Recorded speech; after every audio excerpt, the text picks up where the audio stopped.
పదే పదే ఎందుకు అంటే పదే పదే ఎందుకు చెప్తున్నాడు అంటే శ్రీకృష్ణ పరమాత్ముడు మనలోన ఉన్న తమో గుణం అనేది అది ఎప్పుడూ కూడా ఉద్భవిస్తూ ఉంటుందండి.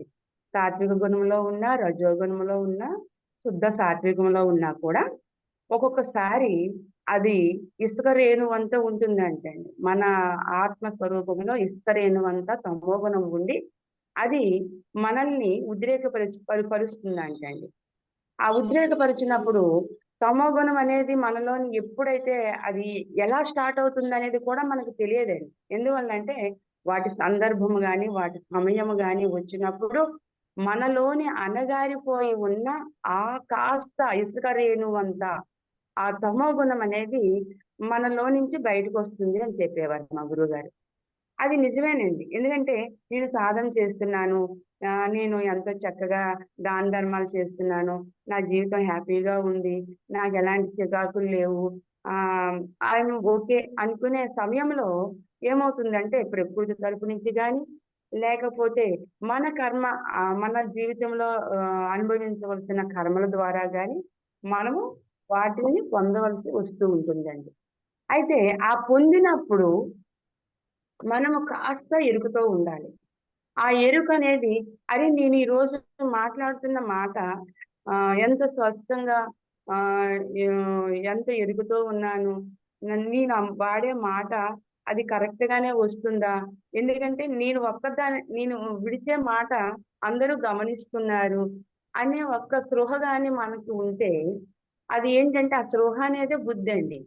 ఆ బుద్ధితో చేసే పనులన్నీ కూడా మనకి మన మాట మీద, మన నడవడిక మీద, అన్నిటి మీద కూడా శ్రద్ధని పెంచుతుందండి. ఎందుకంటే ఒక మాస్టర్‌గా మనం ఈరోజు తయారయ్యాము అనేసంటే కారణము అదే. అయితే శ్రీకృష్ణ పరమాత్ముడు కూడా ఎన్నో శ్లోకాలను చెప్తూ తనను తాను నిరూపించుకుంటూ ఈ ఈ ప్రపంచాన్ని అంతటిని కూడా నిర్మూలన ధర్మాన్ని స్థాపించడానికి అర్జునుడి ద్వారా అనేకమైన శ్లోకాలను తీసుకురావడం జరిగింది. ఆ శ్లోకాల్లో ఒక శ్లోకం మనం ఈరోజు మాట్లాడుకుందామండి. వాసాంసి జీర్ణాని యదా విహాయ తదా శరీరాని విహాయ జీర్ణ అన్యాని సంయాతి నవాని దేహే. ఈ దేహం అనేది మనం అనుకుంటున్నాము శాశ్వతము అని అనుకుంటున్నాం.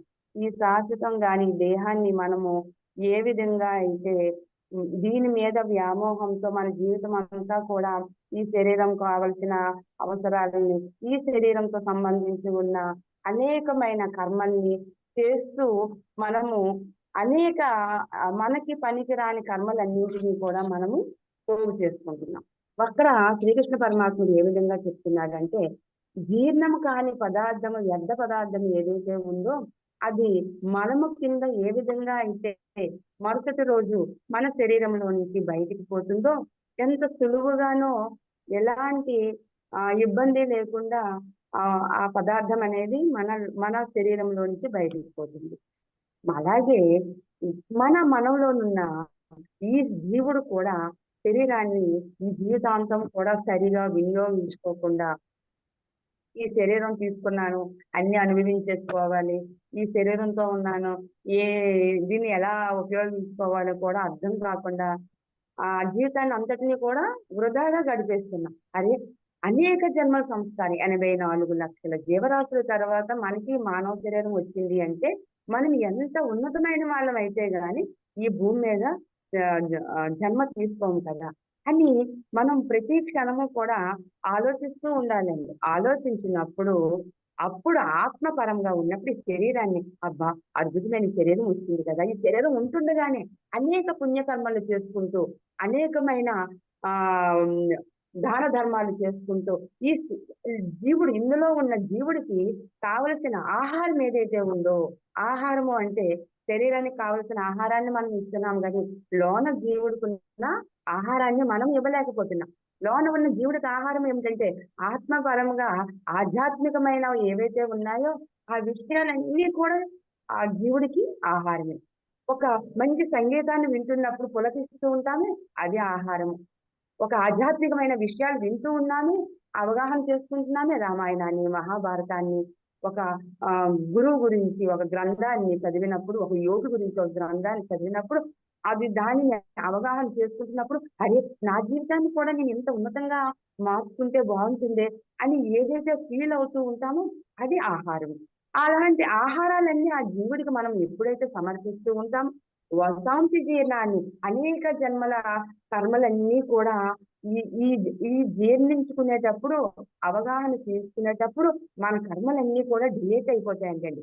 జ్ఞాన అగ్ని దగ్ధ కర్మాణ, జ్ఞానం తెలుసుకున్న తర్వాత జ్ఞానం చేస్తే మన కర్మలన్నీ కూడా దగ్ధం అయిపోతాయి. ఎట్లా దగ్ధం అయిపోతాయి అంటే, ఒక హోమం పెట్టాము అంటే ఆ హోమగుండంలో అనేక అనేక పదార్థాలను వేస్తూ ఉంటాము. నవధాన్యాలు వేస్తాము, వస్త్రాలను వేస్తాము, ఫలాలను వేస్తాము, అనేకమైన చెట్ల తాలూకా బెరడులను వేస్తాము. హోమం తాలూకా ద్రవ్యాల పదార్థాలు అన్ని వేసినప్పుడు ఆ హోమాలు అన్ని భస్మం అయిపోయి వాటి తాలూకా ప్రతిఫలాన్ని మనకి బయటకు వాయువు ద్వారా ఎలాగైతే ప్రజ్వరింప చేస్తూ ఉంటుందో, మనలోని జీవుడు కూడా వీటి అన్నింటి సారాంశాన్ని మనం తీసుకుంటున్నప్పుడు మన కర్మలన్నీ కూడా ఆ విధంగా వాసన రూపంలో మన మన శరీరంలో నుంచి బయటకు వెళ్ళడం జరుగుతుంది. అప్పుడు మనకు అనిపిస్తుంది, ఈ కోపం నాకు అవసరం లేదే, నాకు ఈ ద్వేషం అవసరం లేదే, నాకు ఈ దుఃఖం అవసరం లేదే, అసలు నేనే శాశ్వతం కానప్పుడు అయ్యా ఆత్మ అనేది సనాతనమైన వాడు వీడు, ఎప్పుడు వీడు ఉన్నాడే, వీడు కోసం ఏదైనా చేద్దామనే ఆలోచన మన హృదయ స్థానంలో బయలుదేరుతుందండి, మొదలవుతుంది. ఆ మొదలైనప్పుడు నభాని గృహ్ణాతి నరోపణ అని, నభాని అంటే అనేక జన్మల సంస్కారము, అనేక జన్మలు, నవరంధ్రాలు. మనకి నవరంధ్రాలు అనేది 9 రంధ్రాలు ఉన్నాయండి. ఆ 9 రంధ్రాల్లో ఉన్న జీవుడు ఏ రంధ్రం ద్వారా బయటికి ప్రయాణం చేస్తాడో మనకు తెలియదు. ఆ జీవుడు ప్రయాణం చేసేటప్పుడు మోక్ష రంధ్రం ద్వారా ప్రయాణం చేస్తే బ్రహ్మ బ్రహ్మరంధ్రం ద్వారా ఎప్పుడైతే వాడు వెళ్ళే విధంగా మన సాధన చేసుకుంటూ ఉండాలి. ఆ నవరంధ్రాల ద్వారా అనేకమైన ఉన్నాయి. ఆ 9 ద్వారాలు ఉన్నాయి. ఆ 9 ద్వారాల్లోని సహస్ర ద్వారం అనేది అద్భుతమైనది. ఆ ద్వారం ద్వారా మన ధ్యాన సాధన ద్వారా మనం ఎప్పుడైతే ప్రవేశిస్తామో అప్పుడు అద్భుతమైన శక్తిని సంపాదించుకొని మోక్షానికి మార్గాన్ని సంపాదించుకుంటాం. సదా శరీరాన్ని విహాయ జీర్ణ, నీ శరీరాన్ని అప్పుడు నువ్వు ఉన్నతంగా భావిస్తామన్నమాట. ఎలా భావిస్తామంటే, అబ్బా ఎన్ని జన్మల తర్వాత ఈ మానవ శరీరం నాకు వచ్చింది, ఈ మానవ శరీరాన్ని నేను సద్వినియోగం చేసుకుంటానే, ఈ కరచరణాలను నేను సద్వినియోగం చేసుకుంటానే అని ప్రతి క్షణము కూడానండి వాటి శరీరాన్ని ఎలా వినియోగించుకోవాలి, ఎక్కడికి వెళ్ళాలి, ఏ పుణ్యక్షేత్రానికి వెళ్ళాలి, ఏ గురుస్థానానికి వెళ్ళాలి, ఏ పవిత్రమైన ఆ ప్రదేశానికి వెళ్తే ఈ శరీరం ఉంటుండగానే నేను దీన్ని అనేక విధాలుగా ఉపయోగించుకుంటాను అనే విషయం మనలోనికి జీర్ణం చేసుకోవాలంటండి. జీర్ణము అంటే ఆ పదార్థం, ఏదైతే పదార్థం తీసుకున్నామో మన శరీరానికి తీసుకున్నామో ఆ పదార్థము మన శరీరానికి శక్తినివ్వాలి. ఆ శక్తినిచ్చే పదార్థము ఏది ఉంది అని మనం ఇప్పుడు ఎంత చక్కగా ఫుడ్ని తీసుకుంటున్నాం. ఈ శరీరాన్ని స్లిమ్ గా ఉంచుకోవాలి, ఆరోగ్యంగా ఉంచుకోవాలి, శక్తివంతంగా ఉంచుకోవాలని ఎంత తపన పడుతున్నామో కదా. మరి అందులోన ఉన్న జీవుడు కూడా అంతే శక్తివంతుడు కావాలి, అంతే ధైర్యశాలి కావాలి, అంతే జ్ఞానవంతుడు కావాలి. దానికోసము మనము ప్రయత్నం చేసినప్పుడు ఈ జీర్ణం కానీ, అంటే అజీర్ణము అంటారు. అజీర్ణం అంటే ఆ మనం తీసుకునే ఆహారము కొంత ఆ రక్తానికి, ఆ శక్తి కొంత బలము ఆ రక్తానికి పోతుంది, కొంత బలము గుండెకి పోతుంది, కొంతది మన అణువులు 72,000 నాడులు ఉన్నాయి, 72,000 నాడులకు శక్తిని ఇస్తుంది. ఇంకా ఇంకా మిగిలిపోయింది వ్యర్థం. అంటే ఈ రోజు ఈ కాలాన్ని, ఈ రోజు నేను గడిపినంత సమయం అంతా కూడా వ్యర్థంగా ఎక్కడైనా నేను గడుపుతున్నానా, ఒక స్మరణ ఉందా, ఒక చింతన ఉందా, ఏవైనా కార్యాలు చెయ్యాలని ఆలోచిస్తున్నానా అని మనలోనే ఉన్న ఆ లక్ష్యాన్ని ఎప్పుడైతే మనము అనుకుంటున్నామో అదే జీర్ణము. అజీర్ణం అంటే ఈ రోజంతా కూడా వృధాగా కాలక్షేపం చేసేస్తూ, ఈ రోజంతా కూడా వ్యర్థమైన మాటలతోని కాలాన్ని అలా పడుకుంటూ గాని, అలా టీవీల ముందు గాని, ఎవరితోనో మాట్లాడుతూ గాని, ఇలా ఎప్పుడైతే మన కాలాన్ని అంతా గాని వ్యర్థంగా చూస్తే అజీర్ణము. ఆ అజీర్ణమైనది ఎలాగండి, అన్యాని సంయాతి నవాని దేహే, నీ దేహాన్ని ఈ శరీరాన్ని వినియోగించుకోలేని జన్మ ఎలాంటి జన్మ వస్తుందో మరలా బహు దుర్లభమురా ఈ మానవ జన్మ అని చెప్తున్నాడు శ్రీకృష్ణ పరమాత్ముడు. ఇలాంటి జన్మ మళ్ళీ రావాలి అంటే, ఇంతటి పుణ్యకర్మలు చేసుకోవాలంటే మళ్ళీ అనేక జన్మ సాధన చేసి చేసి చేసి చేసి సమయాన్ని అనుకూలంగా మార్చుకున్న తర్వాత గాని అలాంటి అవకాశము మనకి ఆ పరమాత్మ ఇవ్వడనమాట. ఇప్పుడు మనం చేసే కర్మలన్నీ కూడా వ్యర్థ కర్మలు కాకుండా పుణ్యకర్మలను మనము చేసుకుంటూ ఉండాలి. అలాంటి పుణ్యకర్మలు ఏవైతే మనం చేస్తూ ఉన్నామో వాటికి చక్కగా ఈ శ్రీకృష్ణ పరమాత్ముడు ఈ శ్లోకంలో మనకి వివరణ ఇవ్వడం జరిగింది. వివరణ అర్థం అయ్యేటట్లుగా చెప్పడం జరిగిందండి.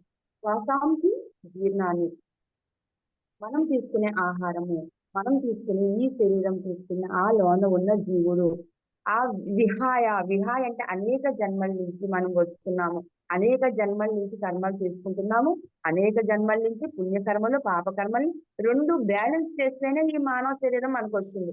శ్రీకృష్ణ పరమాత్ముడు అక్కడ అర్జునుడికి కూడా ఇదే చెప్తాడు. అర్జున, నీవు చేస్తూ ఉన్న నీ ఆలోచనల ద్వారా నీ శరీరంలో ఉన్న అవయవాలన్నీ కూడా వ్యర్థంగా మారిపోతున్నాయి. నీకు ధైర్యం కోల్పోతున్నావు, సహనాన్ని కోల్పోతున్నావు. నీలోన ఉన్న ఏదైతే ఆ తపన ఉందో, గతం వరకు ఏమనుకున్నావు అంటే యుద్ధం చేయాలి, యుద్ధం చేస్తే రాజ్యాన్ని రక్షించే అందరి ప్రజలందరినీ కూడా రక్షించాలి అనే తపనతో ఉండేవాడు. ఇప్పుడు ఏమైంది? తామస గుణం అనే ఒక్క ఆలోచన నీలోని ప్రవేశించగానే నీ శరీరం అంతా కూడా దౌర్బల్య స్థితికి వచ్చేసింది అని చెప్తాడు. రుద్ర హృదయ దౌర్బల్యం తత్వోత్తిష్ట పరంతపః, నీ హృదయ దౌర్బల్యాన్ని చక్కగా వినియోగించుకో అని చెప్తాడు శ్రీకృష్ణ పరమాత్మ. హృదయ దౌర్బల్యం అంటే అదే మన గత జన్మల్లో నుంచి మనం అనుభవిస్తూ ఉన్న ఆ మానసిక స్థితినే దౌర్బల్యము అంటాము. అనేక జన్మల నుంచి వస్తూ ఉన్న కర్మ వాసనల్నే దౌర్బల్య స్థితి అంటాము. ఆ దౌర్బల్య స్థితి ఏదైతే ఉందో దానిని నీవు ఈ జన్మలోనే వదిలిపెట్టేసే, ఈ క్షణాన్నే నువ్వు దానిని విడిచిపెట్టే అంటున్నాడు ఆ శ్రీకృష్ణ పరమాత్మ. ఆ దౌర్బల్య స్థితిని ఎప్పుడైతే వదిలిపెట్టేస్తామో రుద్రం హృదయ దౌర్బల్యం తత్వోత్తిష్ట పరంతపః, ఆ తర్వాత నీవు చేయవలసిన ఆ విజయం అయితే ఏదైతే ఉందో, నువ్వు పొందవలసిన ఆ విజయం కాదొక ఆ సారాంశం ఏదైతే ఉందో, ఆ ప్రతిఫలం ఏదైతే ఉందో దానిని పొందడానికి నీకు అప్పుడు అర్హత వస్తుంది అని శ్రీకృష్ణ పరమాత్ముడు భగవద్గీతలో చెప్పడం జరుగుతుందండి. రుద్రం హృదయ దౌర్బల్యం తత్వోత్తిష్ట పరంతపః. ఆ తర్వాత ఈ కర్మలన్నీ చేసిన తరువాత, యుద్ధం చేసిన తర్వాత, యుద్ధ ఫలితం ఎలాగైతే నువ్వు అనుభవిస్తావో మనం ఈ శరీరం ఉంటుండగానే పుణ్యకర్మలు చేసుకుంటూ ఎలాగైతే మనము ఈ మానవ శరీరాన్ని పవిత్రంగా మార్చుకుంటున్నప్పుడు ఎలా ఉంటుందంటే, చిరిగిపోయిన వస్త్రాన్ని మనం ఏ విధంగా అయితే ఈ శరీరం నుంచి విడిచిపెట్టేస్తామో, మైల పడిన వస్త్రాన్ని ఏ విధంగా అయితే మనం విడిచిపెట్టేస్తామో, ఈ రోజు కట్టుకున్న ఈ వస్త్రాన్ని సులువుగా సునాయాసంగా మరుసటి రోజు విడిచేసి పక్కన పడేసి కొత్త వస్త్రాన్ని ఏ విధంగా అయితే నువ్వు ధరిస్తూ ఉన్నావో, అట్లాగే ఈ మానవ శరీరంలో ఉంటుండగా నువ్వు పుణ్యకర్మలు చేసి ఆ పుణ్యకర్మల సారాంశాన్ని ఏదైతే ఉందో ఆ ఎనర్జీ, ఆ శక్తిని మరలా మరుజన్మకు తీసుకెళ్లి ఆ శక్తితోనే మళ్ళా ఉన్నతమైన ఆత్మ లోకాలలోనికి వెళ్ళి అక్కడ ఉన్న ఆ పుణ్యాన్ని పొంది మరలా ఈ మానవ శరీరం తీసుకొని భూమి మీదకి రావడం జరుగుతుంది. అయితే ఈ భూమి మీదకి వచ్చిన మన అందరం ఎలా ఉన్నాము, ఎలాంటి కోరికలతో ఉన్నాము అంటే, బయట ప్రాపంచకమైన కోరికలన్నింటినీ కూడా పోగు చేసుకుంటూ మన ఇంట్లో వాళ్ళ తల్లిదండ్రులు ఇచ్చిన సంస్కారాన్ని, చుట్టుపక్కల ఇచ్చిన సంస్కారాన్ని, మన బంధువులు ఇచ్చిన సంస్కారాన్ని, ఇవన్నింటినీ పోగు చేసుకుని మనం ఏం చేస్తున్నాము అంటే ఆ సంస్కారాలను అనుసారంగానే మనం ప్రవర్తిస్తూ ఉన్నాం. ఈరోజు ఒక పూజ చేశాము, ఒక వ్రతం చేశాము, ఒక నోము చేశాము అంటే అదంతా ఎలా ఉంటుందంటే ఒకళ్ళ చూసి అనుసరించి చేసిందే. కానీ మనకి మనంగా మారేది ఏది ఉంది అంటే, ప్రజాహత యథా కామాన్ సర్వాన్ పార్థాన్ మనోగతాన్ ఆత్మనాతుష్టః ప్రజ్ఞస్త దోచ్యతే. శ్రీకృష్ణ పరమాత్ముడు ప్రతి విషయాన్ని కూడా ఆయన ఎంతో వివరణ చేసి ఇస్తున్నాడండి. ఒక దాని తర్వాత ఒకటి ఎంత క్లారిటీ ఇస్తున్నాడో ఆయన. ఇంత క్లారిటీగా ఇచ్చిన బుక్ అయినా కానీ మన మత గ్రంథం అనకూడదండి ఇది. అందరికీ సంబంధించింది. ప్రతి జీవుడు ముక్తి పొందడానికి కావలసినది ఈ ఈ అధ్యాయం అంతా కూడాను. ప్రజాహ ప్రజాహితి యదా కామాన్ కామాన్ సర్వాన్ పార్థాన్ మనోగత ఆత్మన్య ఆత్మనాథ ఇక ప్రజ్ఞస్వదోచ్యతే. శ్రీకృష్ణ పరమాత్ముడు కోరికల్ని ఎలా మనం విడిచిపెట్టుకోవాలి, ఆ కోరికలతో ఉన్న మనము ఏ విధంగా బయటపడాలి అనే విషయాన్ని ఒక్క శ్లోకం ద్వారా వివరణ చేశాడండి. ప్రయత్నపూర్వకంగా అంతఃకరణంలో ఉన్న కోరికలన్నిటినీ కూడా ప్రయత్నపూర్వకంగా విడిచిపెట్టమంటున్నాడండి. ప్రయత్నపూర్వకంగా ఎప్పుడైతే నేను ఇష్టపడుతున్నావో అప్పుడు నీకు ఆత్మసిద్ధి కలుగుతుంది. ప్రయత్నపూర్వకంగా అంటే ఈరోజు నేను చేయాలనుకుంటున్నానండి, చేయలేకపోతున్నానండి. ఈరోజు ధ్యాన సాధన చేయాలనుకుంటున్నానండి, చేయలేకపోతున్నానండి. నేను 2 గంటలు ధ్యానం చేయాలనుకుంటున్నానండి, చేయలేకపోతున్నానండి. ఒక యజ్ఞం చేయాలనుకుంటున్నాను, చేయలేకపోతున్నానండి అని మనం అనుకుంటున్నాం. ఇది ఎక్కడి నుంచి వచ్చింది అంటే ఈ బయట నుంచి, ఈ గొంతు నుంచే వస్తుంది. లోన అంతఃకరణంలో నుంచి రావాలి. అంతఃకరణంలో నుంచి మనకి ఎప్పుడైతే మొదలవుతుందో ముందు రోజు నుంచే మనం వాటి గురించి ప్రయత్నం చేస్తాం. ఈ రోజు ఒక పండుగ వచ్చింది అంటే ముందు రోజు నుంచే ఒక వారం రోజుల నుంచి శుభ్రాలు చేసుకోవటం, ఇవన్నీ కూడా ఇంటిని శుభ్రము, మనం శుభ్రము, వస్త్రాలను శుభ్రము ఏ విధంగా అయితే చేసి ఆ పండుగ రోజు వచ్చేటప్పటికి పాజిటివ్ గా ఆ ఇల్లునంతా అలంకరించుకుంటున్నాం. ఆ గు- ఆ ఆ దేవ ఉన్న ఆ దేవుడి మందిరాన్ని కూడా ఎంతో శుభ్రంగా ఉంచుకుంటున్నాం. ఎందుకు? లోన ముందుగానే మనం ఫిక్స్ అయ్యాం. ఆ ఫిక్స్ అయింది ఆ ముందు రోజే అదంతా క్లీనింగ్ ప్రాసెస్ అంతా చేసుకొని ఆ రోజుకి ఎంతో పవిత్రంగా అశుద్ధం లేకుండా శుద్ధంగా ఉన్నాం. అంటే ఇక్కడ మనం ఆలోచన చేసింది మనస్సులో నుంచి బుద్ధికి పంపి బుద్ధిలో నుంచి అది వెంటనే మెలకువగా ఉండడానికి అంతఃకరణంలోనికి పంపించాం. ఈ ప్రపంచంలో ఉన్న ఈ చిన్న విషయానికే, ఈ భౌతికమైన ఈ చిన్న విషయానికే ఇంత శ్రమ, ఇంత శ్రద్ధ, ఇంత ఖర్చు, ఇంత ప్రయాసకు మనం లోనవుతూ ఉన్న మనము లోన ఉన్న జీవుడు ఆత్మశుద్ధి కోసం మాత్రం ప్రయాణం చేయడం లేదు. ఆ ఆత్మకరణ శుద్ధి కావాలి అంటే ఏం చేయాలి? నేను ఈ రోజు ఏదైతే అనుకుంటున్నానో, లక్ష్యాన్ని సాధించాలనుకుంటున్నానో దానిని సాధిస్తానో అది త్రికరణ శుద్ధిగా అనుకోవాలి. త్రికరణ శుద్ధిగా అనుకొని దానికోసం ప్రయత్నం చేయాలి. ఆ ప్రయత్నం చేసినప్పుడు ఆ ప్రయత్నం తాలూకా ఇబ్బందులు ఏ వచ్చినా కూడా వాటిని తట్టుకోవాలి. వాటిని తట్టుకున్నప్పుడే ప్రజా యథాకామాలు అక్కడ ప్రజలు నిన్ను చూసి వాళ్ళందరూ కూడా అనుసరిస్తారు. కృష్ణ పరమాత్మ చెప్పిన విషయం కూడా అదే. నిన్ను చూసి ఈ ప్రజలందరూ కూడా మా రాజు మంచివాడు, మా రాజు ధైర్యవంతుడు, మా రాజు సాహసవంతుడు అని వాళ్ళు ఆలోచన రావాలి అంటే వాళ్ళకి తగ్గ ఎనర్జీ నీలో ఉండాలి. ఆ సంకల్ప వాళ్ళు అనుకునే సంకల్పానికి నువ్వు తగినట్లుగా ఉండాలి అంటే నువ్వు చాలా కష్టపడాలి. కష్టపడినప్పుడే ఆ సంకల్ప సిద్ధికి నువ్వు చేరుకోగలుగుతావు. ఆ చేరుకున్నప్పుడు ఏమవుతుందంటే మనకు తెలియకుండానే మన అంతఃకరణ సిద్ధి జరగడం జరుగుతుంది. ఓహో, నన్ను చూసి అనుసరించే వాళ్ళు చాలా మంది ఉన్నారే నా చుట్టూ, వాళ్ళందరికీ నేను ఒక మెసేజ్ ఇవ్వాలి అంటే నేను సరిగా ఉండాలి అనే ఆలోచన నీలో బయలుదేరినప్పుడు నీకు మారుతూ నీ చుట్టూ ఉన్న వాళ్ళందరినీ కూడా మార్చగలిగిన శక్తి నీలోనికి వస్తుంది. ఆ నీలోనికి నీకు ఆ మార్చగలిగిన శక్తి ఎప్పుడైతే నీలో ప్రవేశిస్తుందో సాత్విక గుణం అనేది మనలోనికి ప్రవేశిస్తుంది. సాత్విక గుణం మనలోనికి వచ్చినప్పుడు ధర్మం మీద మనకు ఒక పట్టు వస్తుంది అనమాట. పట్టుదల వస్తుంది. ఈ రోజు నుంచి నేను ఇంత శ్రద్ధగా ఉంటాను, ఇంత సమయస్ఫూర్తితో ఉంటాను అన్నప్పుడు దానికి ఎవరండి శ్రద్ధగా ఉంటే ఎవరికి వస్తుంది? అదంతా కూడా మనకే ప్రయోజనం. అలా కామాన్ కామాన్ అంటే యథావిధిగా రోజు చేస్తూ ఉండాలి. ఎలాగైతే ఈ శరీరానికి స్నానము, శుభ్రత అని ఎలాగైతే రోజు శుభ్రం చేసుకుంటున్నామో ఈ శరీరాన్ని, లోన ఉన్న ఆ ఆత్మస్వరూపాన్ని కూడా శుభ్రం చేస్తూ ఉండాలి. శుభ్రం చేయడం అంటే మంచి పనులు చేస్తూ ఉండాలి. ఆ మంచి పనులు చేస్తూ ఉన్నప్పుడు ఆత్మ శుద్ధం అవుతూ సర్వాన్ పార్థాన్ మనోగత నీ మనసులో ఉన్న అనేక సంకల్పాలు ఏవైతే ఉన్నాయో అవి మనం కోరుకొని అవసరం లేదు, అడగనవసరం లేదు. నాకు ఇది కావాలి, నాకు తెచ్చి పెట్టదండి, నా పిల్లలు బాగుండాలి, నా కుటుంబం బాగుండాలి, మేము అందరం బాగుండాలా అని, నా ఆరోగ్యం బాగుండాలా, నా మానసిక స్థితి బాగుండాలా అని మనోగతాన్ని అంటే నీ మనసులో ఉన్న కోరికలు ఏవైతే ఉన్నాయో దృఢంగా ఆ కోరికలన్నీ కూడా ఆలోచించేవాడు ఆ శ్రీకృష్ణ పరమాత్ముడు గమనిస్తూ ఉంటాడు. మనలో వచ్చిన ఆ మార్పు ఏదైతే ఉందో ఆ మార్పును గమనిస్తూ మన కర్మను శుద్ధం చేసుకుంటున్నప్పుడు మన మనోగతాన్ని ఆయన స్వీకరించడం జరుగుతుంది.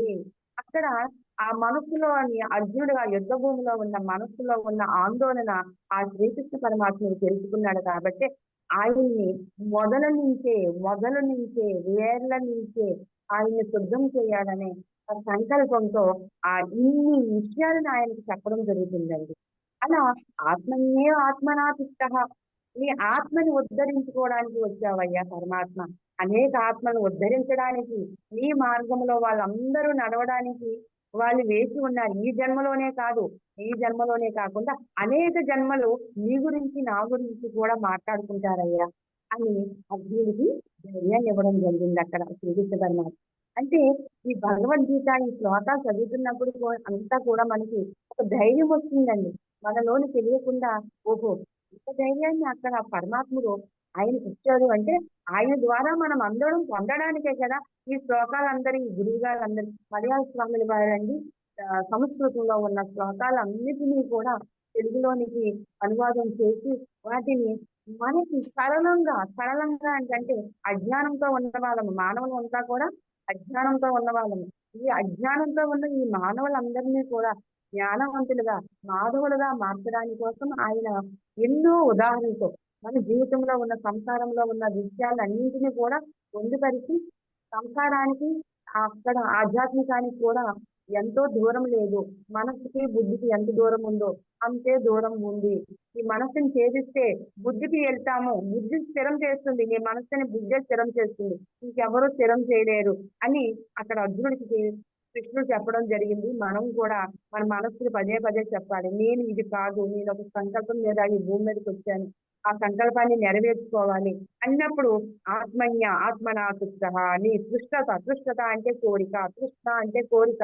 నీ కోరిక ఏం కోరిక కావాలి అంటే ఈ పాంచ భౌతికమైన శరీరానికి కావలసిన కోరికలు కాదు, ఆత్మపరమైన కోరికలు. నేను ఎదగడానికి కావలసిన మార్గం ఏది ఉంది, నేను వెళ్ళవలసిన మార్గం ఏది ఉంది, దానికి కావలసిన కోరికలు మనం కోరుకోవాలి. ఆ కోరికల కోసం వచ్చాం. వ్యర్థమైన జీవితం గడిచేస్తూ మళ్ళీ పురుగులు కింద నీచమైన జీవుల కింద పోయి మరరాదురా ఈ జన్మ, బహుదుర్లభమరా ఈ మానవ జన్మ, మళ్ళీ మానవ జన్మ కావాలి, శుద్ధమైన తల్లి గర్భంలో ప్రవేశించాలంటే అనేక కష్టాలు నష్టాలు ఓర్చుకొని భరించి ఈ జన్మ వద్దు తండ్రి, వద్దు వద్దు వద్దు అని బాధపడి మొరపెట్టుకుంటే గాని మనకి మళ్ళా మానవ జన్మ రాదు. మరి ఈ స్థితిలో మళ్ళా మనం కూర్చున్నాము అంటే 200 జన్మలు మన యోగ స్థితులు చేసుకుంటే గాని ఈ స్థితిలో మనం మళ్ళీ కూర్చోలేము. యోగులుగా మాస్టర్లుగా పిరమిడ్ మాస్టర్లుగా మారామంటే అనేక జన్మ సంస్కారం మనం చేస్తున్నాం, సాధన చేస్తూ ఉండడం వల్లే ఇది వచ్చింది మనకి. ఆ కృష్ణ అనేది కోరికని ఎప్పుడైతే మనము మనస్ఫూర్తిగా అంతఃకరణ శుద్ధితో వదిలేయాలి. ఇక నాకు వద్దు, చాలు, ఇంతవరకు నేను చేసిన సుఖాలు భోగాలు అనుభవాలు ఇంకంతా చాలు, ఇంకా నేను చేయవలసింది ఏముంది అంటే నా కోసం నేను ఏదైనా చేసుకోవాలి అని ఆత్మనాతిష్ట, ఆత్మ కోసం కోరికలు కోరుకోవాలి. ఇంకా అప్పుడు స్థిత ప్రజ్ఞస్థ దోచ్యతే, నీకు స్థిరత్వం వస్తుంది, అప్పుడు నువ్వు స్థితప్రజ్ఞుడు అవుతావు అని శ్రీకృష్ణ పరమాత్మ చెప్పడం జరుగుతుంది. ఆత్మ కంటే ఉన్నతమైనది ఇంకా ఏమీ లేదు, ఆత్మ కంటే భిన్నమైనది ఈ ప్రపంచంలో ఇంకేమీ లేదంటండి. అంతకంటే ఇంకేం కావాలండి? ఆత్మ కంటే భిన్నమైన వస్తువు ఇంక లేదంటండి ఇంక ప్రపంచం. ఎందుకంటే ఎన్నో ప్రయోగాలు జరుగుతున్నాయి, ఎన్నో అధ్యాయాలు జరుగుతున్నాయి, ఎంతో మంది వస్తున్నారు వెళ్తున్నారు, ఎన్నో కొనుక్కుంటున్నారు. కానీ ఆత్మని ఎవరైనా కొనుక్కున్నారని? ఎలా వస్తున్నాడు? తల్లి గర్భంలోకి ఏ క్షణంలో వస్తున్నాడు? ఎలా ఆ బీజము ఆ 7వ నెల రాగానే ఎలా ప్రవేశిస్తున్నాడు? ఆ ప్రవేశించగానే ఎలా ఆ లోన ఉన్న అవయవాలన్నీ ఎలా మారుతున్నాయి? ఇవన్నీ కూడా ఎవరైనా చేయగలుగుతున్నారా? చంద్రమండలానికి ఎన్నో పంపిస్తున్నారు, సూర్యమండలానికి ఎన్నో పంపిస్తున్నారు, కానీ ఒక జీవుడిని ఎలా వస్తున్నాడు ఎలా వెళ్తున్నాడు అనే విషయాన్ని భిన్నంగా ఉన్న వస్తువు ఏముందంటే ఆత్మ ఒక్కటే ఉంది. ఆత్మే తెలుసుకోవాలి గాని ఆత్మను తెలుసుకోగలిగిన శక్తి ఇంకెవ్వరికీ లేదు అని ఆ శ్రీకృష్ణ పరమాత్ముడు ఎంతో చక్కని శ్లోకాలతో మన అందరికీ చెప్పడం జరిగిందండి. అయితే ఆత్మపరముగా మనం ఎదగాలి. ఆత్మ అంటే ఏంటి? నేను జీవిస్తూ ఉన్న ఈ జీవితమే ఆత్మపరము. ఎవరైతే తన కోసం తాను జీవిస్తూ ఉన్నాడో ఆత్మపరంగా ఎదగాలని, దానిని ఆత్మ ఉన్నతి అంటున్నాడు. వాడు ఎలా ఉంటాడు అంటే ఎప్పుడూ ఆనందంగా ఉంటాడంటండి. ఇంతకంటే ఇంకేం కావాలి నాకు? ఈ క్షణము ఎంత అద్భుతంగా నీ కోసం స్మరిస్తున్నానే, ధ్యానిస్తున్నానే, నీ కథలు వింటున్నానే, నీ కథల గురించి చెప్తున్నానే, నాకు ఇంతకన్నా ఇంకేం కావాలి అని తనలో తాను ఆనందిస్తూ ఉంటాడంటండి. ఆనందము ఆనందిస్తూ ఉన్నప్పుడు ఎలా ఉంటుందంటే మొత్తము 72,000 సెల్స్ ఏవైతే మన అణువులు ఉన్నాయో ఆ అణువులన్నీ కూడాను పులకరిస్తూ ఉంటాయంటండి. పువ్వు ఏ విధంగా మొగ్గ నుంచి అది ఆ పరిమళానికి అది ఓపెన్ అవుతూ ఉంటుంది, విరబూస్తుంది. ఆ విరబూసే వచ్చే క్షణం రెప్పపాటు కాలం ఉంటుందండి. ఇలా చక్కగా విరబూస్తూ ఉంటుంది.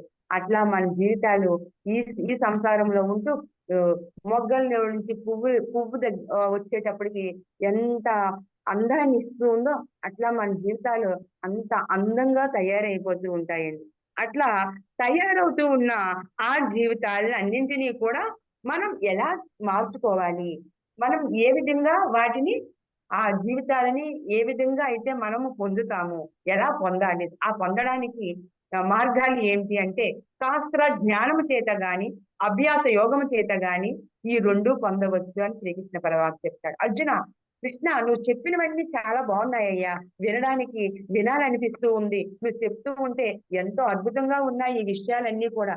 నా జీవితానికి సరిపోయే విషయాలన్నీ చెప్తున్నావు. కానీ వీటినన్నింటినీ ఎలా చేస్తాను?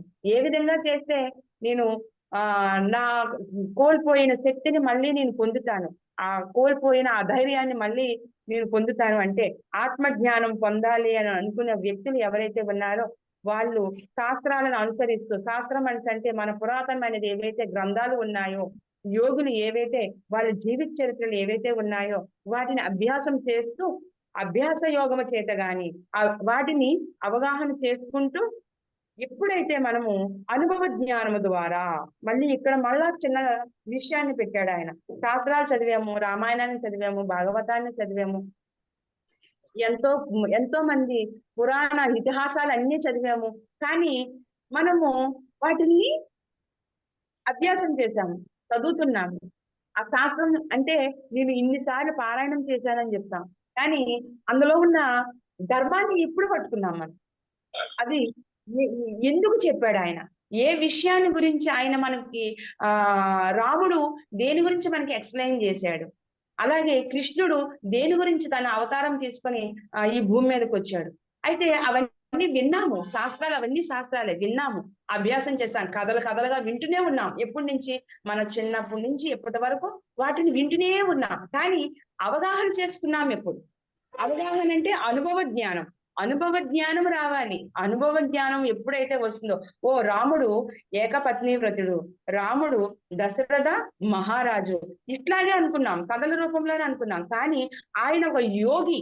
ఆ యోగి ఏ విధంగా తాను పుట్టుక నుంచే ప్రతి విషయాన్ని కూడా ఎరుగుతూ ఉంటాడు, ప్రతి విషయాన్ని ఎరుగుతో చేస్తూ ఉంటాడు. తల్లిదండ్రుల యందు ఎలా ఉండాలి, ప్రజల యందు ఎలా ఉండాలి, గురువుల దగ్గర ఎలా ఉండాలి, ప్రతిదీ కూడా విశ్వామిత్రుతో అరణ్యానికి వెళ్ళినప్పుడు ఎంతో దాహం వేస్తుంది, లక్ష్మణుడికి దాహంగా ఉంది అని లక్ష్మణుడు అడిగితే ఆ విశ్వామిత్రుడు ఒక కొలను చూస్తాడనమాట. రాముడు లక్ష్మణుడు విశ్వామిత్రుడితో అరణ్యానికి వెళ్ళినప్పుడు దారిన పోతూ ఉంటే లక్ష్మణుడికి దాహం వేసినప్పుడు ఆ కొలను దగ్గర ఉంటుంది.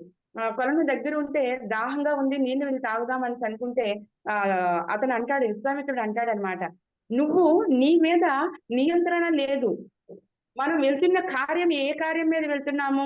దుష్ట శిక్షణ కోసం వెళ్తున్నాము. ఆ కార్యాన్ని చేయడానికి వెళ్ళినప్పుడు నిద్ర గాని, తిండి గాని, దాహము గాని, శరీర అవసరాలకు ఏవైతే ఉన్నాయో వాటిని అన్నింటినీ కూడా నువ్వు విడిచిపెట్టాలి.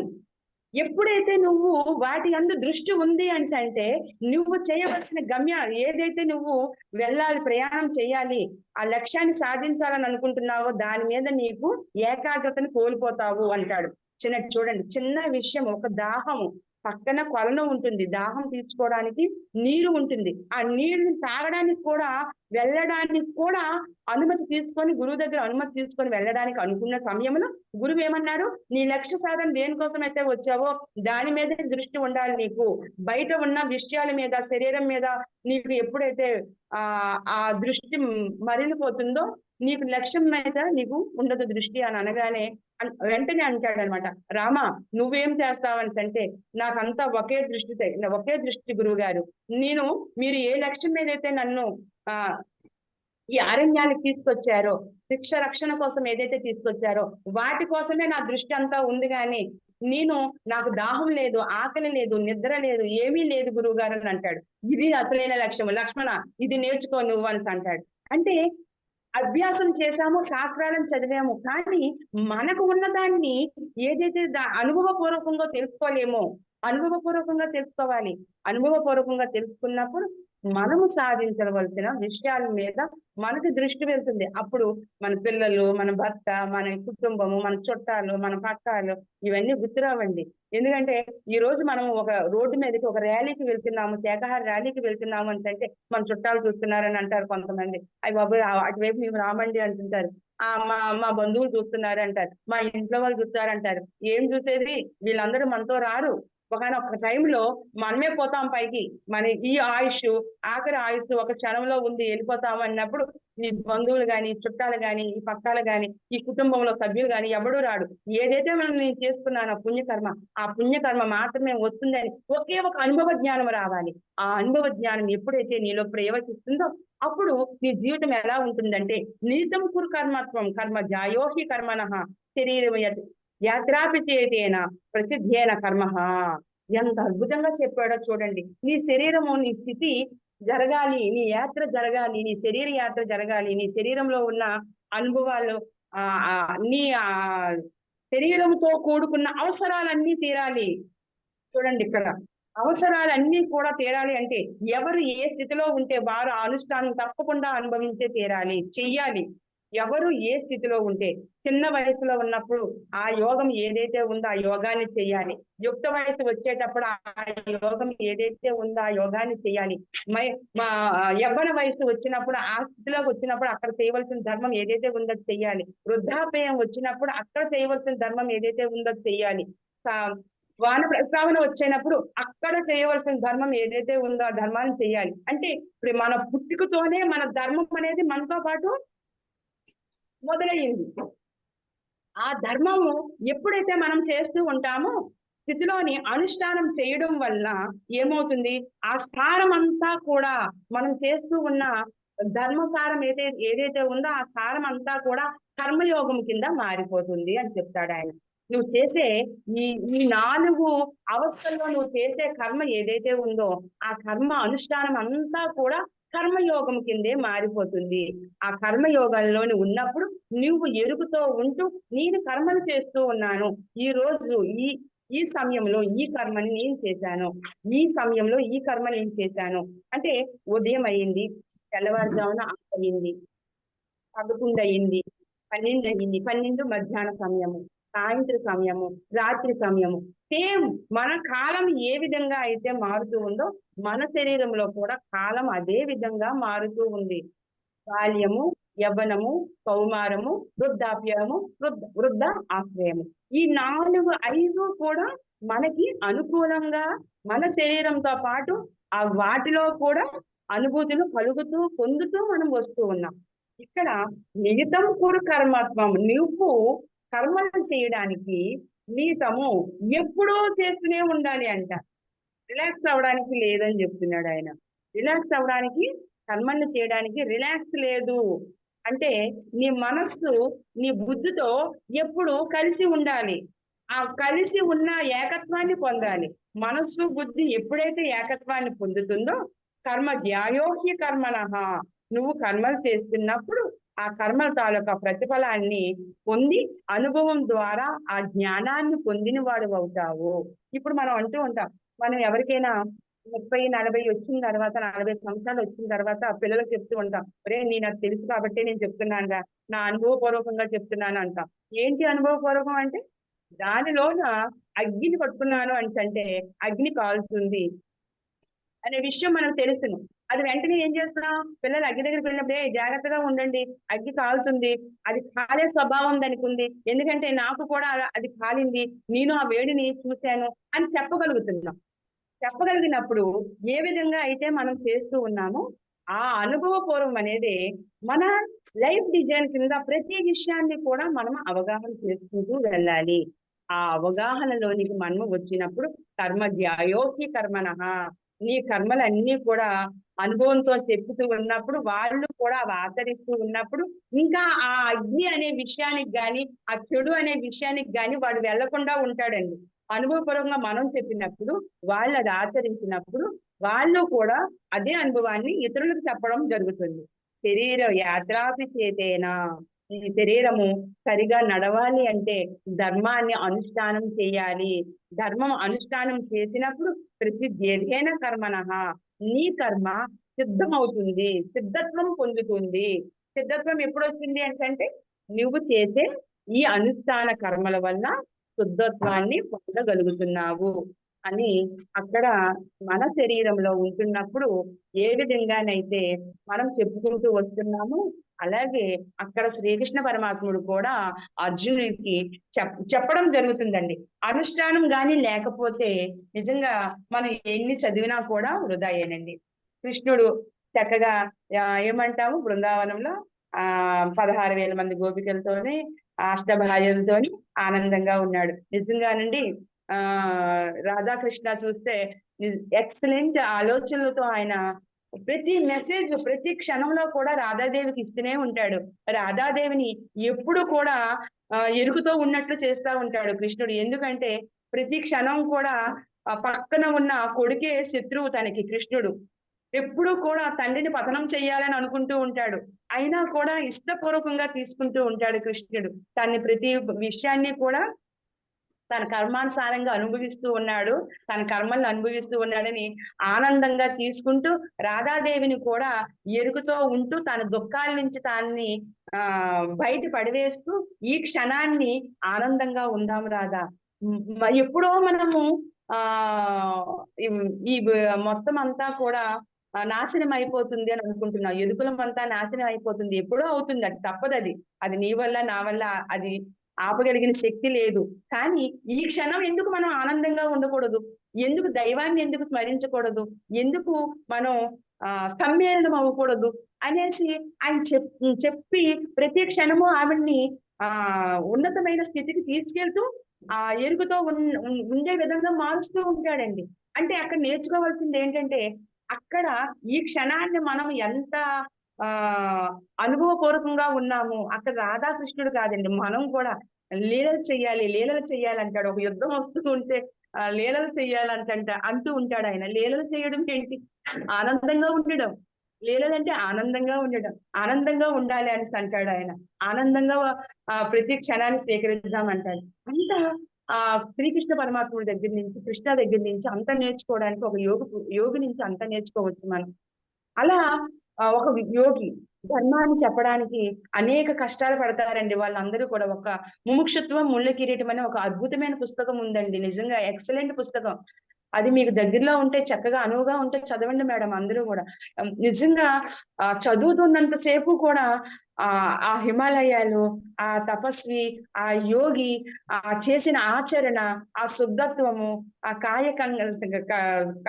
సంకల్ప సిద్ధి కోసం ఆయన ఎన్నో ఆ శరీరాన్ని అంటే ధర్మం కోసం నడపడానికి కోసం ఆయన చికిత్స పొందుతూ ఉంటాడు.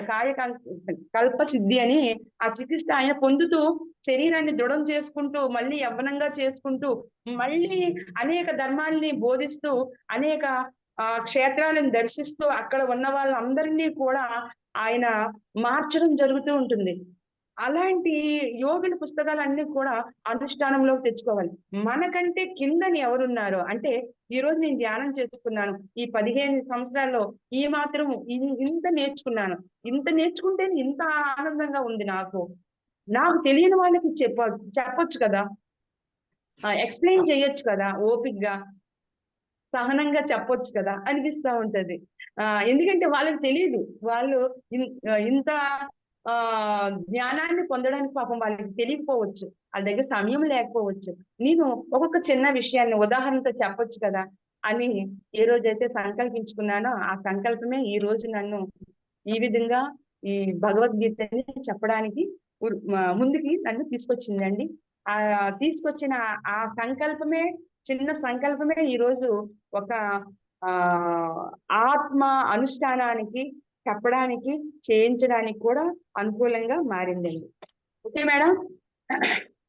అయితే భగవద్గీత అనే ఈ ఆ మన తెలిసిన ఈ ధ్యానాన్ని అంతటిని కూడా ధ్యానానికి సమ్మేళనం చేసుకున్నామండి. భగవద్గీతలో ఉన్న విషయాలన్నీ కూడా మన గురువు గారు బ్రహ్మశ్రీ పితామహ ధ్యానానికి అనుకూలంగా అన్ని కూడా మార్చేశాడు ఆయన.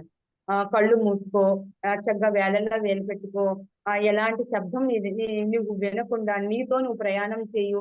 ఈ విషయాలన్నీ కూడా ఈ భగవద్గీతలో 6వ అధ్యాయం అంతా కూడా ధ్యాన యోగమేనండి. ధ్యానం ధ్యానం ధ్యానమే చెప్తాడు. అంటే ముందు ఇది శుద్ధం కావాలండి.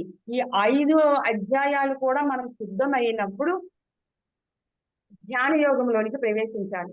అప్పుడు అప్పుడు మనము ధ్యానం చేసినప్పుడు అనుష్ఠానం అనేది మనకు కుదురుతుంది అనమాట.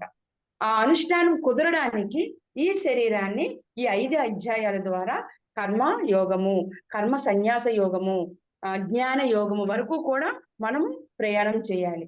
ఆ జ్ఞాన యోగంలోనికి వెళ్ళినప్పుడు తద్విద్దు తత్తువిత్తు మహాబాహో గుణకర్మ విభాగ యోగ గుణ గుణేషు వర్తంతే ఇది మత్వాహ అర్జున అని చెప్తాడు శ్రీకృష్ణ పరమాత్ముడు. ఎక్కడి నుంచి వచ్చింది నీకు ఈ ఆలోచన అనేది ఏంటంటే, తత్తువిత్తు మహాబాహో, విత్తనము ఎక్కడైతే ఉందో, విత్తనంలో నుంచి ఏ విత్తనం వేస్తే అదే వృక్షం వస్తుంది. మనం విత్తనం ఏదేసామండి, ఈరోజు జామి విత్తనం వేసాము అంటే యాపిల్ కాయల కోసం చూస్తే జామికాయలోంచి యాపిల్ కాయలు ఎలా వస్తాయండి? జామి విత్తనానికి జామకాయలే వస్తాయి. అలాగే యాపిల్ విత్తనం వేసాము, మర్రి విత్తనం వేసాము, వరి విత్తనం వేసాము. ఏ విత్తనము వేస్తే అదే విత్తనము తాలూకా ఆ స్మృతులు అనేవి బయటకు వస్తాయి. అవి వచ్చినప్పుడు మనం గమనిస్తామన్నమాట. ఆ చెట్టుని చూసి నేను వేసాను జామ చెట్టు, అరే యాపిల్ చెట్టు లాగా ఉంది ఏంటి అనుకుంటాం. కానీ అది కాయ కాసి ఆ పక్వానికి వచ్చినప్పుడు దాన్ని మనం తిన్నప్పుడు ఆ జామి పండు తాలూకా సువాసనని ఆ స్వీట్నెస్ ని పొందినప్పుడు ఇది జామకాయ, ఇది యాపిల్, ఇది మామిడికాయ, ఇది వరి విత్తనము అని అనుకుంటాం. ఇక్కడ ఏమని చెప్తున్నాడు? తత్తు విత్తు మహాబాహో, నీ విత్తనం ఏదైతే నీవు ఈ భూమికి తీసుకొచ్చావో ఆ విత్తన సారామే నీవు ఈ జన్మంతా అనుభవిస్తావు. ఈ జన్మంతా అనుభవించడానికి ఇంకేమో కాదండి, ఆ విత్తన సారమే నా జన్మ పరంపర. నేను కర్మలన్నీ అనుభవిస్తున్నానంటే ఆ కర్మలు అనుభవించడానికి నా విత్తనమే సహకరిస్తుంది. మహాబాహో, ఆ మహాబాహులుగాను, అనేక పళ్ళుగాను, అనేక పుష్పాలుగా మొదలయ్యి అనేక పింజిలుగా మారి అనేక కాయలుగా మారి పక్వానికి వచ్చే విధంగా మారుతున్నాయి అని అంటే మహాబాహు, ఆ బాహువులన్నీ వృక్షాలన్నీ కూడా మారడం అనేది జరుగుతుంది. గుణకర్మ విభాగ యోగ, అక్కడ ఏం చెబుతున్నాడంటే గుణకర్మలు అనేసి అంటే వాటి అసలైన ఒరిజినల్ తత్వం ఏదైతే ఉందో ఆ కాయలు పక్వానికి వచ్చిన తర్వాత తెలుస్తుంది. ఆ పక్వానికి వచ్చినప్పుడు ఆ రుచి తెలుస్తున్నప్పుడు మనం ఏమంటామంటే కళ్ళు మూసుకొని చెప్పేస్తూ ఉంటాం.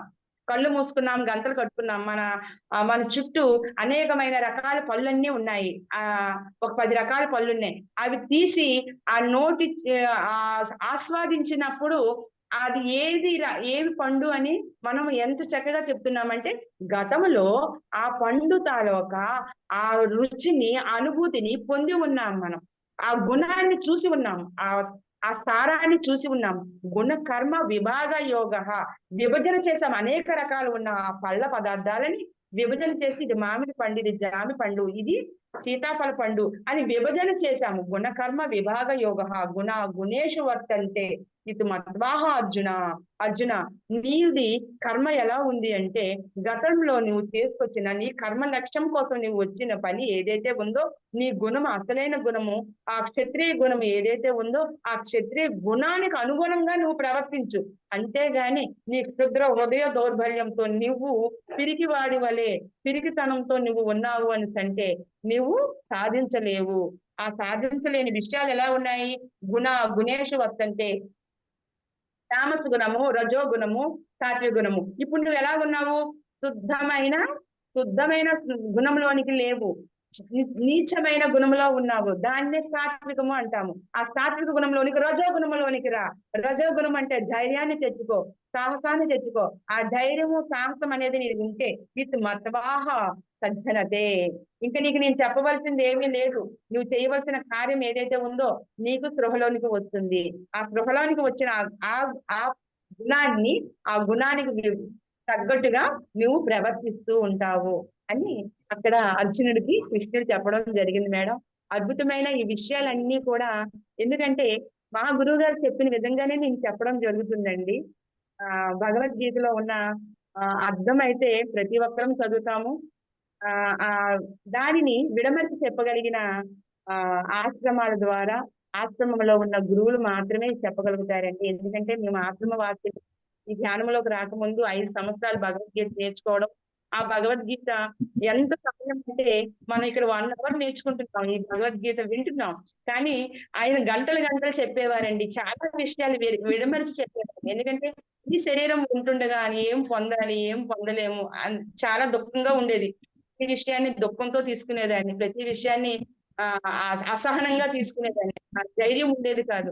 ఇవన్నీ కూడా భగవద్గీతలో అద్భుతంగా ఆయన చెప్పడము గతంలోనే అనుకున్నా. మహామంత్రస్య, భగవద్గీత అనే విషయం అనే ప్రతి శ్లోకం కూడా, ప్రతి మీనింగ్ కూడా మంత్రంతో కూడుకునేదే. ధర్మము అనే పదమే మనం ప్రతి క్షణము అది స్మరిస్తూ ఉంటే, కురుక్షేత్రే సమవేతాయుత్సవ మామక పాండవ సంజయ అని మీరు ప్రతి క్షణం అనుకుంటూ ఉండండి. మీరు ఏదో రోజు ఆ ధర్మం కట్టుబడితే ఉండిపోతామని. అలా ఈ శ్లోకాలన్నీ కూడా మా గురువు గారి దగ్గర నేర్చుకోవడం జరిగింది. ఇలాంటి అద్భుతమైన అవకాశాన్ని మీ అందరూ నాకు ఈ రోజు జూమ్ క్లాస్ ద్వారా అందరూ ఇవ్వడం అద్భుతం madam. Thank you very much. Thank you madam, చాలా బాగా వివరించారు. చాలా బాగా అర్థమై ఉంటది. ఎవరన్నా అమ్మా అందరం వీడియోస్ ఆన్ చేసుకోండి. ఎవరైనా క్వశ్చన్ గట్టిగా రికార్డ్ స్టాప్ చేయండి.